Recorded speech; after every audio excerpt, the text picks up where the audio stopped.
Эфирде күндеми маалымат программасынын жыйынтыктоочу чыгарылышы кызматыңыздарда Айтурган Сатиева. Саламатсыздарбы, бул чыгарылышта. Экс-президенттин уулу Максим Бакиевке карата өмүрүнүн аягына чейин эркинен ажыратуу тууралуу кезектеги өкүм чыгарылды. Бул жолу ал соцфонддон 2 миллиард сом чыгарып кетти деп күнөөлөндү. Саясий ишмер жана гезиттин башкы редактору ири партиядагы Баңгизат менен кармалды. Акыйкат партиясынын мүчөсү чет элге банги жөнөтүүчү кылмыштуу топтун лидери болуп чыкты. Улуттук банк доллардын кунун туруктуу сактап калуу үчүн кезектеги интервенцияны өткөрүп жатат. Америка валютасы тез өсүп кетип, 60 сомго чейин жетип калды. Өлкөнүн мыкты спортчуларына президенттин фондунан сыйлыктар ыйгарылды. Жаш улан кыздарды Алмазбек Атамбаев өзү сыйлады.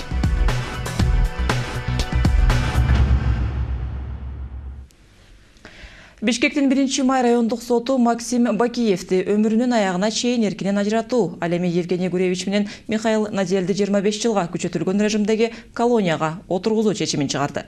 Мындай өкүмдү сот Азия Универсал банкынан соцфонддун 2 миллиард сомун чыгарылып кетүү иши боюнча кабыл алды. Айта кетсек, бул Максим Бакиевке карата өмүрүнүн аягына чейин эркинен ажыратуу тууралуу экинчи сот өкүмү. Баңгизаттарды мыйзамсыз сактап жана таратууга шектүү топтун башчысы колго түшүрүлдү. Укук коргоо органдарынын маалыматтары боюнча айыпталуучу Акылбек Атабаев ЧР коомдук саясий гезиттин башкы редактору. Ал баңгизаттарды мыйзамсыз сактоого жана таратууга каршы күрөшүү боюнча башкармалыктын кызматкерлери тарабынан 15 октябрда оперативдүү иш-чаралардын негизинде кармалды. Учурда бир нече беренелердин негизинде айыпталуучуга кылмыш иши козголуп, иликтөө иштери башталды. Бактыгүл Сталбек кызы окуяга кенен токтолот. Мындан 5-6 күн мурда Борборкаладагы Осмонов көчөсүндө жайгашкан турак жайлардын короолорунун биринде 10 килограмм 400 грамм героин менен ушунча эле көлөмдө опиум жана оган чарсы менен Акылбек Атабаев аттуу жаран колго түшүрүлгөн. Укук коргоо органдарынын алдын ала маалыматтары боюнча айыпталуучу бул кылмыштын түрү менен бир нече жылдан бери үзгүлтүксүз алектенип келген. Ал Баңгизатын коңшу мамлекеттерге таратууда кылмыштуу топтун лидери болчу экен. Тажик, цыган улутундагы топтор менен да байланышы бар экени аныкталды. Андан тышкары булар Баңгизатыны Тажикстандан алып турушкан. Баңгизаттардын басымдуу бөлүгү Афган үлгүсүндөгү, Афганистанда чыгарылган Баңгизаттары. Алар аны Бишкекке, Чүй областына жеткирип, андан ары өздөрүнүн каналдары аркылуу Россия Федерациясына таркатып турушкан. Атабаев 1966 жылы Тажикстандын Тоолу Бадахшан автономиялык облусунда туулуп өскөн. Кыргызстандын жараны. Коомдук саясий иштерге мурдагы өлкө башчы Курманбек Бакиевдин учурунда жигердүү тартылган. Депутаттыкка чейин айрым партиялар тарабынан сунушталгандыгы маалымат каражаттарына жарыяланган. 2010 жылы Курманбек Бакиевдин учурунда ынтымак курултайынын делегаты Ак жол саясий партиясынын номер 17 тизмегиндеги мүчөсү 2012 жылдын 6 мартынан тарта номер 35 токтомдун негизинде коомдук телерадио компаниянын байкоочу кеңешине талапкер. Акыйкат саясий партиясынан депутаттыкка сунушталган. Алам Кыргыздары көркөм маданий журналынын редактору, ЧИР коомдук саясий гезитинин башкы редактору, Манас Кыргыз-Түрк университетинин мугалими. 2014 жылы 16 апрелинде өткөн элдик курултайдын төрагасынын орун басары. Атабаевдин ЧИР гезитинде чогуу иштеген кесиптештеринин пикиринде окуя атайын саясий буйрутма. Анткени акыркы жылдар ал чуулган окуяларга активдүү киришип, адилеттүүлүк үчүн алып урушуп келиптир. Буга Россиянын жараны Адина Турдубаевага байланыштуу окуя мисал болуп бере алат дешет алар. Турдубаева Адина деген менин жактап аткан бир Россиянын жараны бар. Өзүңүздөр билсеңиздер керек, ал аял ошо мына 2009 жылдан бери Бакиевдердин кийлигишүүсү менен анын болгон объекти каражатын баарын тартып алып, ама камакта болчу. Бүгүнкү күнгө чейин камалып жаткан, ошого катуу кийлигишип аткан. Тергөөчүлөр Атабаевди Баңгизаттарды жеткирүү жана таратууда Кыргызстандагы Тажик тобунун лидери экендигин баса белгилешүүдө. Колго түшүрүлгөн жаран азыр табылган Баңгизаттар ага таандык экендигин мойнуна алып, айрым байланыш шериктештеринин ысымдарын атай баштаган. Мне вот на днях позвонили Саша, один таджик, знакомый. Как зовут его? Его зовут Алик, знакомый мой. Он попросил, чтобы я перевез это наркотики до города Бишкек. За это мне обещал заплатить $3000. Так. Далее. В дальнейшем здесь должны были приехать люди и у меня получить это. Откуда люди? Люди должны были приехать с Казахстана. Белгилей кетсек, баңгизаттарды мыйзамсыз сактоо жана таратуу беренелери менен мындай кылмыш 4 жыл ичинде экинчи жолу катталууда. 2011 жылы Кыргыз руху гезитинин башкы редактору Арстанбек Дүйшөнбаев дагы кармалган. Шектелген журналист бул кадамдарды саясий жактан көз тазалоо аракети катары баалап, кылмышты мойнуна алган эмес. Все цепочки, которые занимаются... Кылмышта чынжырча менен баңги заттарды ташууда, башкы лидерге барып окуя такалууда. Журналисттердин мындай кылмыштарга тартылуусу бекеринен эмес. Анткени баңги бизнесмендери атайын коомдук иштерге активдүү тартылган адамдар аркылуу иштерин жүргүзүп жатышат. Алардан эч ким шек санашпайт. Бардык жерге жол ачык. Элдин ишенимине тартылган инсандар болуп жатышпайбы? Андыктан кылмыш иштерин алар аркылуу жүргүзгөн жеңил жана ыңгайлуу. Айыпталуучу учурда Ички иштер министрлигинин убактылуу кармоочу жайында кылмыш иши козголуп, иликтөө иштери башталды. Бактыгүл Салбек кызы, Иван Чижиков, 5-канал. Жогорку кеңеште соттолгон жарандарга жогорку саясий кызматтарды ээлөөгө тыюу салган мыйзамды кайра карап, дагы бир ирет добуш берүүнү сунуштап жатышат. Эске салсак, сентябрь айында парламент аталган мыйзамды көпчүлүк добуш менен четке каккан.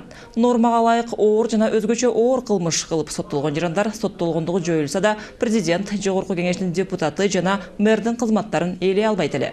Ал эми бүгүнкү жыйында КСДП фракциясынын лидери Чыныбай Турсунбеков добуш берүү учурунда залда 8-9 депутат болгонун белгилеп, норманы артка кайтарууну демилгеледи. Жарандык коомдун өкүлдөрүнүн, жанагындай Кыргызстандын аксакалдарынын, баатырлардын каттары болуп аткандан кийин менимче кайрылып кетсек болот го деп ойлойм да. Регламент комитети буну карап берсе. Уже бул боюнча айттым, дагы бир жолу айтам, дагы бир жолу комитеттен суранабыз, карап көрүңүздөр деп. Чоң рахмат. Жогорку кеңештин төрагасы Асылбек Жээнбеков, депутат Кантемир Мурзабеков менен жол кайгуу кызматынын жетекчиси Талантбек Исаевдин ортосундагы чырга кийлигишти. Ал өкмөт башчыга кат жолдоп, Жомарт Оторбаевден бул ишти көзөмөлгө алуусун суранды. Спикердин ою боюнча, майы кызматкерлери депутаттын күбөлүгүн көрөөрү менен честь берип, кетип калыш керек экен. Эл өкүлдөрүнүн укуктары тебеленбеш керек деди төрага. Эске салсак, 2 күн мурун жол кайгуу кызматкери Ала Тоо аянтында Toyota Camry унаасына таандык KG номерлери тагылган жол тандабасты токтоткон. Анын айдоочусунун жанында машинеге болгон документтери жок болуп чыккан. Унаада отурган депутат одоно мамиле жасап, машинени кое берүүнү талап кылган. Бул чырга кызматтын жетекчиси Талантбек Исаев кийлигишкен, бирок ал да күбөлөнүп алган эл өкүлүн токтото алган жок. Эл өкүлдөрү кагаз жумуштан тажагансыйт. Мыйзамдарды талкууда жазуу түрүндөгү берилген сунуштарды кыскартуу демилгесин көтөрүп жатышат. Депутат Исмаил Исаков жаңы нормада жыйын учурунда айтылган бардык пикирлер расмий сунуш катары каралаарын билдирди. Бул демилгенин максатын кесиптешим Жибек Бегалиева билип келди. Мыйзамдарды талкууда ар бир депутат өз сунушун жазуу түрүндө киргизет. Бул эл өкүлдөрү үчүн өтө машакаттуу иш. Андыктан калемдин сыясын коротпой, оозуна келгенин ошол замат айтып жана бул комментарийлердин баарын расмий сунуш катары кабыл алууну депутат Исмаил Исаков демилгелеп жатат. Бирок бул мыйзам жогорку кеңештин аппаратынын кызматкерлери үчүн бир топ кыйынчылыктар жаратышы мүмкүн. Учурда парламенттик жыйындардын стенограммасын 18 киши алып барып, бул бөлүмдүн кызматкерлери бир канча бөлмөнү ээлеп келишет. Ал эми өздөрү жазгысы келбеген депутаттардын түйшүгү стенографисттердин мойнуна илинет. Мыйзам кабыл алынган учурда эл өкүлдөрүнүн ар бир сөзүн кагазга түшүрүү менен алектенген кызматкерлердин жумушу көбөйүп, штатты кеңейтүүгө туура келиши мүмкүн. Ошол сүйлөп атканда сунуш беремин деп айтыш керек. Ошону гана стенограммадан алып туруп, ошону киргизиш керек. Ал эми этика комитетин 2 жыл бою башкарып, стенограммалардын түрүн чечмелеп келген Курмантай Абдиевдин пикиринде тигил же бул депутаттын сөздөрүн так чечмелөө оңойго турбайт. Айткан сөздү кызыгуу үчүн бир көтөрүп окуп көрсөңөр, өзүңөр түшүнбөйсүңөр. Себеби ал жерде интонация деген жок. Ал жерде тыбыш белгилери жок. Аны эч ким койбойт. И любой депутат кийин отказ бериши мүмкүн. Мен башкача ойду айттым эле, силер туура эмес кылып кийирип атасыңар деп. Палатанын аксакалы жашыраак кесиптештерине эринбей, мыйзамдар боюнча сунуштарды эски ыкма менен жазуу түрүндө жиберүүнү сунуштады. Эми ошол айтып аткан абдан сонун ойлор айтылат. Мен ага кошулам. Ошол ойду кагаз жүзүнө түшүрүп, лингвисттерди пайдаланып, бир татынакай текстти анан сунуш кылсак болот да. Биздин жумушубуз бул, милдетибиз ар бир депутаттын. Мен айтып койдум, деп басып туруп кетип калгандан кийин буга жооп бербейм дегендер чекеден чыга турматтуу депутаттар. Парламентарийлердин пикирин тең бөлүшкөн депутаттардын катарында төрага да бар. Анын айтымында мыйзам бир топ пикир келишпестиктерге алып келиши ыктымал. Азырынча биринчи окууда добуш берүүгө жөнөтүлгөн документти Жээнбеков колдоого чакырды. Ал эми күн тартибиндеги кийинки норманы депутаттар тез эле колдоп чыгышты. Айнура Алтыбаева киргизген мыйзам долбооруна ылайык эл өкүлдөрүнүн расмий каттарына жооп берүү мөөнөтү 2 эсе кыскартылышы мүмкүн. Көпчүлүк депутаттар белгилеп кеткендей, эл өкүлдөрүнүн каттарына өкмөттүн өкүлдөрү кайдыгер мамиле жасап, убагында жооп беришпейт. Парламентарийлер аткаминерлерди эми мыйзамдын негизинде тартипке тартууга даярданышууда. Жибек Бегалиева, Азат Ынтымаков, 5-канал. Өкмөт үйүндө биометрикалык маалыматтарды чогултуу иш-чарасы өттү. Бул компанияга вице-премьер-министр Абдрахман Маматалиев жана Валерий Дил, өкмөт аппаратынын жетекчиси Нурханбек Момуналиев менен анын орун басарлары катышышты.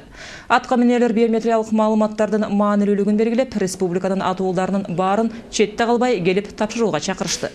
Айта кетсек, жөнөкөй адамдар министрлердей болуп иш ордунан өздүк маалыматтарын тапшыра алышпайт. Бул үчүн жарандар каттоо кызматы тарабынан ачылган атайы кабыл алуу пункттарына барышы зарыл. Өкмөт башчы Жомарт Оторбаев саламаттыкты сактоо министринин кызматына сунушталып жаткан Талантбек Батыралиевдин талапкерлигин колдоду. Бул тууралуу жогорку кеңештеги КСДП фракциясынын лидери Чыныбай Турсунбеков билдирди. Профессор Талантбек Батыралиев көп жылдан бери Туркияда эмгектенип келет.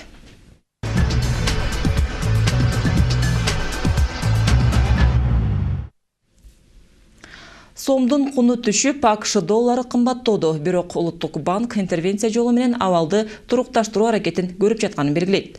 Эмне себептен доллар жогорулоодо жана мындан ары дагы кымбаттай береби? Эгер кымбаттаса эмне болот? Сабат Качканов бул суроолорго жооп издеди. АКШ долларынын курсу акыркы бир жума ичинде кыйла өскөнү байкалат. Бүгүнкү күнгө карата 1 доллар 56 сом 25 тыйынды түздү. Жыл башынан бери бул чет элдик валюта сомго карата 12%, башкача айтканда 7 сомго кымбаттаган. Бул биздин акчанын куну түшүп жатат дегендик. Адистер доллардын бекемделиши бизде гана эмес, дүйнө жүзүндө байкалып жатканын белгилешүүдө. Еврода түшүп кетти долларга карата. 4 жаңылбасам 4%га жакын түштү да. Ушу бир айдын ичинде эле. Ал эмес биз эң туруктуу валюталардын бири швейцарский франк. Ал дагы бир 5%га жакын, 5%га жакын түштү.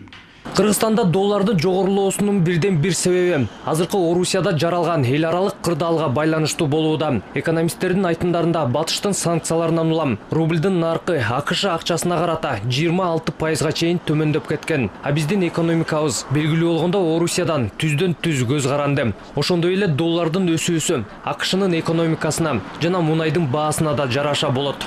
Америка Кошмо Штаттарынын экономикасы өсүүдө, алар сланец нефтин сатууда жана жаңы технологияларды өндүрүүдө, аларга эл аралык Европа жана Кытай инвесторлорунун кызыкчылыгы чоңоюп, аяка акчасын жөнөтүүдө. Албетте доллар бекемделип атат, сырткы банктар валютаны чыгарып атышат өлкөдөн. Ошонун баары валютага болгон муктаждыкты көбөйтүп, баасын чоңойтуп атат да.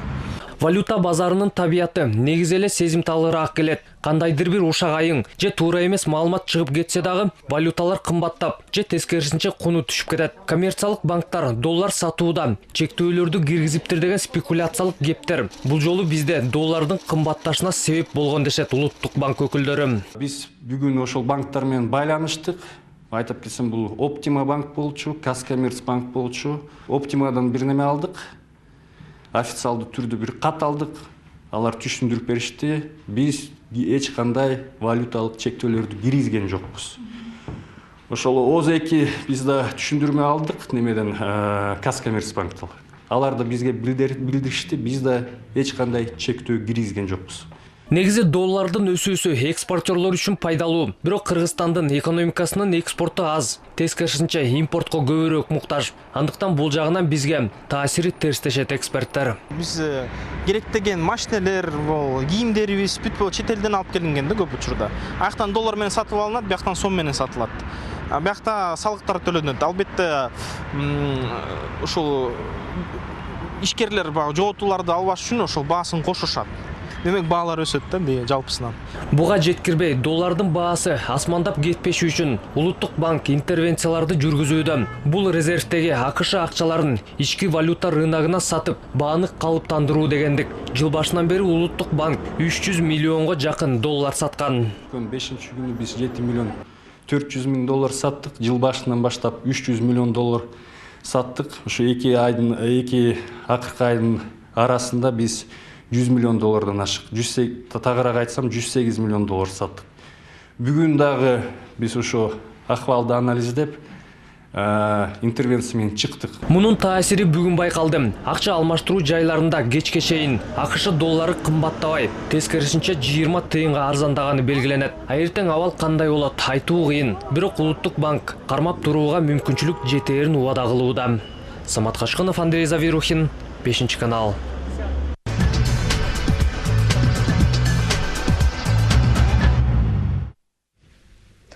Кыргыз спортчулары кийинки Олимпиада оюндарына эмитен даярданып башташы керек. Мындай оюн өлкө башчысы Алмазбек Атамбаев спортчулар менен жолугушуу учурунда белгиледи.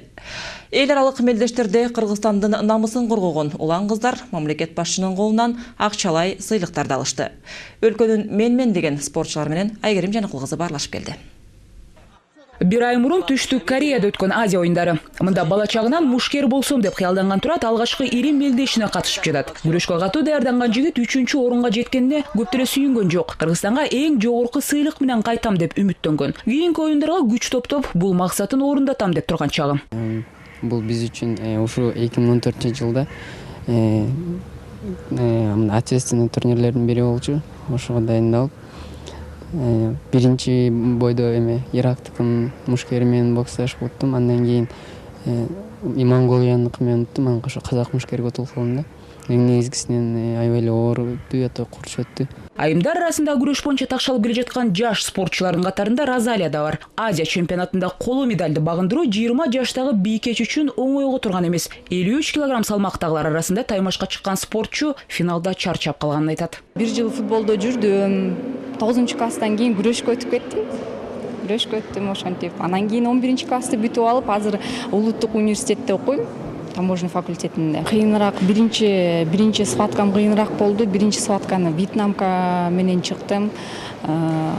Кичине ошо Вьетнамкага уттуруп койдум. Уттуруп койгон себебим кичине опыт жетишпей калды. Мындай эл аралык оюндарда спорттун башка да түрү боюнча ийгиликтерди жараткан спортчуларды бүгүн мамлекет башчы өзү кабыл алып, сыйлыктар тапшырды. Кыргызстандын намысын коргоп келген улан кыздар 500 миң сомдон жогору акчалай сыйланышты. Алардын катарында быйылкы Азия өлкөлөрүндө өткөн мелдештерде жеңишке ээ болгон балбандар да бар. 3 призер болду да. Ошондо Азия чемпионатынан 4 медаль менен кайра келдик. Бул алыш күрөшү Кыргыздан чыккан күрөш болгондуктан дүйнөгө тарап атат да азыркы кезде. Баягы орусча айтканда динамично развивается дегендей 80 мамлекетте азыр федерациялар түзүлүп, азыр аябай катуу күрөш бул өнүгүп атат. Маселен бизде азыр дүйнөлүк рейтинг боюнча түркмөндөрдү биринчи орунга коюп атышат, ирандыктарды коюп атышат, кыргыздарды коюп атышат. Ошондой азыр башка мамлекеттер дагы бул күрөштөн биздин кыргыздын күрөшүнөн күчтүү болуп баратышат. Бул демек кыргыздын күрөшү дүйнөдө өнүгүп атканын билгизип атат. Жаш спортчуларды жеңишке жеткирген машыктыруучулардын да эмгегин президент баса белгилеп, атайы сыйлыктар тапшырып, ыраазычылыгын билдирди. Бул спорт келечек, Кыргызстандын келечеги. Жаш балдар аракештерди же криминалды көрүп өскөнчө, уурларды көрүп өскөнчө, спортсмендерди көрүп таалим алсын, силерди көрүп өссүн. Ошондуктан мен сиздерге чын эле айтам, президент катары элдин атынан барыңыздарга чоң рахмат. Анткен күндө да кийинки ири мелдештерге Кыргызстан дагы мыкты жыйынтыктарды көрсөтүшү керектигин айтат өлкө башчысы. Андыктан буга өкмөт да өзгөчө көңүл бурушу зарыл деди. Бүгүнкү президенттин сыйлыгын алган 39 спортчу акыркы 10 ай ичинде түрдүү эл аралык мелдештерге катышкандар. Кыргыз спортунун сыймыгын арттыргандардын машыгуулары муну менен токтоп калбайт. Анткени жыл аягына чейин түрдүү эл аралык оюндар, ошондой эле туура 2 жылдан кийин Бразилияда өтүүчү Олимпиада оюндары күтүүдө. Айгерим Жаныкулкызы, Урмат Мамбеталиев, 5 канал. Ошондой эле Алмазбек Атамбаев спорттук жашоонун терс жактарына да токтоло кетти. Анын пикиринде спортчу жаштарды кара күч катары пайдалануу тенденциясы байкалып жатат. Аларды ою жаман саясатчылар жана Крем дүйнөнүн өкүлдөрү колдонууда. Акчасы көп аткаминерлер жана кылмышкерлер көбүнчө дал ушул максатта спорт клубтарын ачып жатышат. Мунун баары мамлекеттик спорт жайларынын жетишээрлик каржыланбай жаткандыгынан дейт мамлекет башчысы. Азыркы маалда бул тармакка көбүрөөк каражат бөлүнүп жатканын айтып, кыргыз спортунун аброюн жогорулатууга бүт аракеттер жасаларын билдирди.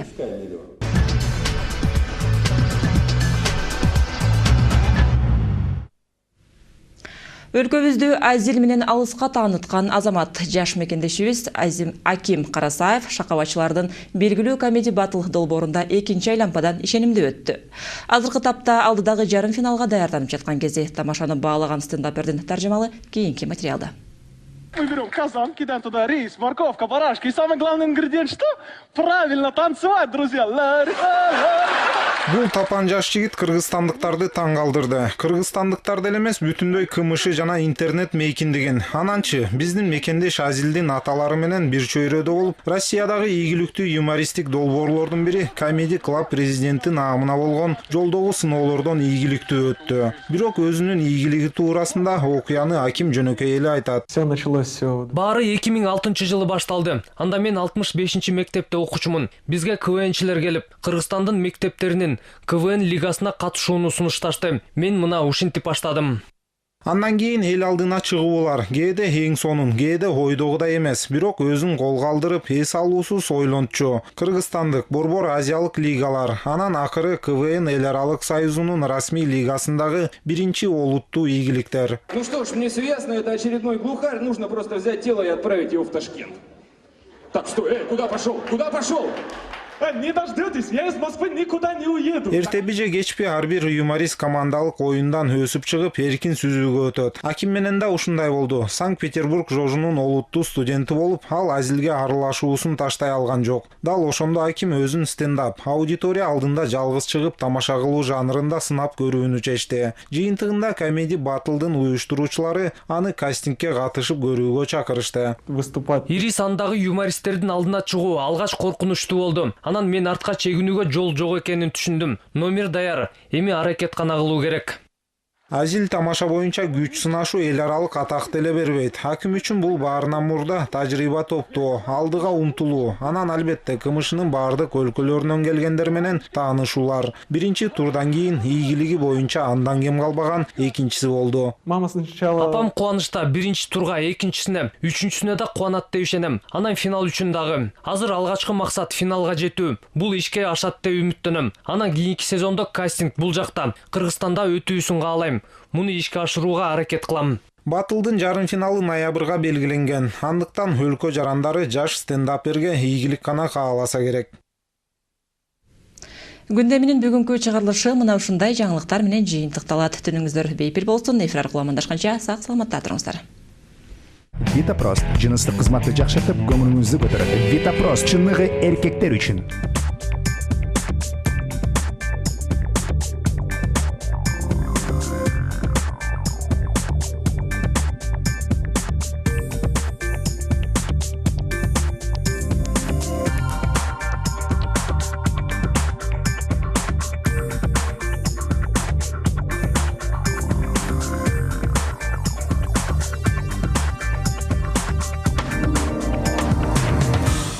Азамат менеджер, Макс тоолы жасынын фанаты, Мурат саунага барууну жакшы көрөт. Бирок бар үйдө калышты. Кызыктуу жана маанилүү иштерге өнөкөт простати тоскоол болду. Алган эмес үй бүлөлүк мамилелерди татаалдатты. Витапрост дарысы менен комплекстүү дарылануудан 10 күн өткөн соң баары өздөрүн жакшы сезип калышты. Витапрост ооруну, жайсыздыкты азайтып, зара чыгаруунун бузулушун азайтат. Витапрост жыныстык кызматты жакшыртып, көңүлүңүздү көтөрөт. Витапрост чынныгы эркектер үчүн.